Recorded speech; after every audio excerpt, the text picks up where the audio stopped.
Everybody's talking about the big Corey twist at the end of the episode, but I have to ask, was that reveal really showing us the truth? I don't think so. And to understand why, we have to unpack 5 keys this episode gave us. Because when you put them together, they don't just explain the Corey twist. They completely reframe the way this season's themes are unfolding. And doing this will allow us to appreciate and understand this episode and season on a deeper level. Welcome to The Real Spot. I'm Bobby Foster. Let's dive in. This episode opens with Yanko rehearsing his huge and cringe proposal, but 2 things derail him: a potential plane crash turning into a breaking news story, and him overhearing Alex and Bradley talk about his ex Claire. That moment seemed to freak him out because it's implied that he no longer wants to go through with his proposal. And here's why that matters. It expands this season's major theme of not being able to let go. For example, we still have Alex clinging to her unresolved feelings for Chip, her father, and Paul Mark. Bradley and Corey can't let go of each other, and Corey himself is still obsessed with that CEO role. We're going to be talking about that more later as another character showed up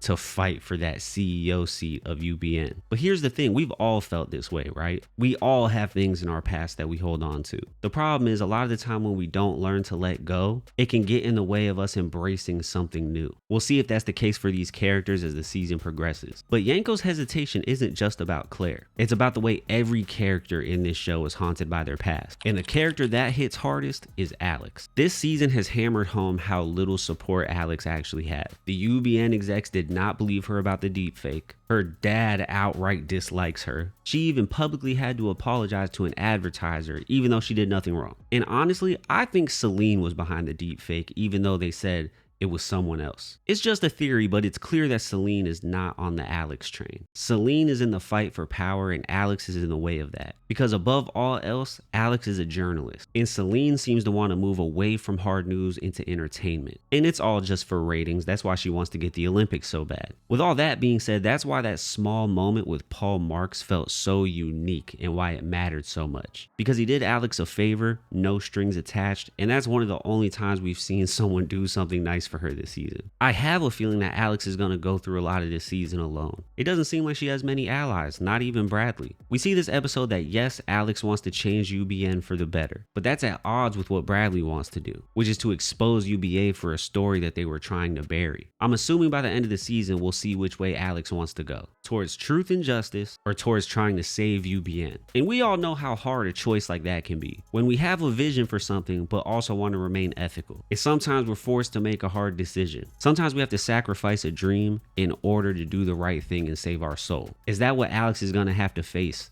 later in the season? Right now, the company is barely holding on, and the only thing holding it together seems to be the leverage that people have over other people. There's a lot of power in play, and with that comes a lot of politics and a lot of games, which leads us to Corey and Bradley. By the way, if you're enjoying this video, go ahead and like and subscribe so more videos like this will show up on your feed. Corey admits to Celine that every CEO chases a white whale. He himself said his was UBA+.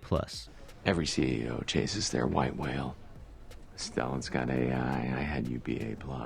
But then Celine drops a bomb. She said Bradley was Corey's white whale. Your white whale was an UBA+. It was Bradley Jackson. That right? And that raises a huge question. Does she mean Corey's obsession with her, his love for her? Or does she mean that Corey was exploiting her for his own personal business goals? Or did she simply mean that him hiring her was the best decision he ever made? Whatever the reason, the show sort of implies that she knows that him being back has something to do with Bradley also being back. But what do you think Celine's white whale is? Is it the Olympics or something else? It seems as if Corey may have met his match with Celine. They're both cunning, they both have a master plan, they both know what they're doing, and they both want to be CEO of UBN. In the end, who's gonna win? Celine has a way of noticing everything that's going on around her. She even knows that Corey must have something on Stella, and ironically, what Corey has on Stella is the one thing that Celine isn't noticing in her own personal life. Something that Corey didn't even want to divulge to Celine. But she forces his hand this episode. And all this ties back to one of the show's deepest themes, the way everyone uses leverage against each other. This episode proves again that power in the morning show isn't about titles, it's about leverage. Corey reveals Stella's affair with Miles to Celine. And although Celine gets emotional, though, based on what we know about her character, I don't think she's going to immediately fire Stella. I think she's going to do something worse, because now she has leverage and she'll use it, waiting for the perfect moment to strike. The minute Stella's no longer valuable to her, she's out of there. But until then, I think she's going to manipulate Stella into doing what she wants her to do. But we've seen that Stella is not one to back down. She may seem backed into a corner right now, but I expect her to fight back. And if I'm being honest, I expect her to win. Partially that's because I love Stella and she's one of my favorite characters. But this is a pattern we see over and over. Every character holding on to secrets until they get weaponized. The biggest of which this season seems to be Alex, Bradley, and Corey having that secret of what Bradley was up to, covering that story on January 6th. I know that's gonna come back somehow. And all these secrets always cause me so much stress watching this show. I'm constantly just waiting for the other shoe to drop. Which brings us to the most explosive piece of leverage so far. And this is also where things get tricky. The gigantic twist everyone is talking about. Corey burying the story Bradley's investigated. But to me, it feels way too neat and way too early for this to be the final reveal. It honestly makes no sense to me. If this is really the answer, it undercuts so much of the slow burn and character growth of Corey and Bradley. It essentially resets their arcs that they just went through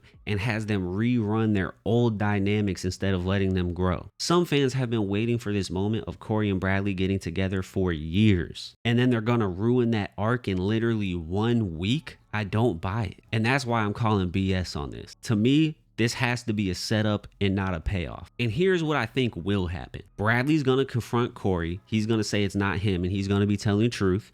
And then they're both going to team up to find out who really did it. Putting Corey into a journalistic role with Bradley would be extremely interesting, especially when you think of the group dynamic of Corey, Bradley, Alex, and Chip all working together to uncover this story and essentially burning down UBN in the process to find the truth. Now that's drama. That's good TV. It would keep Corey and Bradley's relationship feeling fresh and continuing to build on that slow burn and actually deepen both of their characters. But like I said, if this twist is really what it seems, then yeah, I'm just gonna call it bad writing. Let's hope they go a different route. So those are the 5 keys that unlock this episode. But do you think the Corey twist is the truth? Or is it just a red herring to set up something bigger? Drop your thoughts in the comments. And if you love talking about the morning show but feel like you have no one to talk to about it, go ahead and join the Real Spot Discord. We love talking about this show and other shows in there and would love to have you be a part of those conversations. Until next week, I'll see y'all.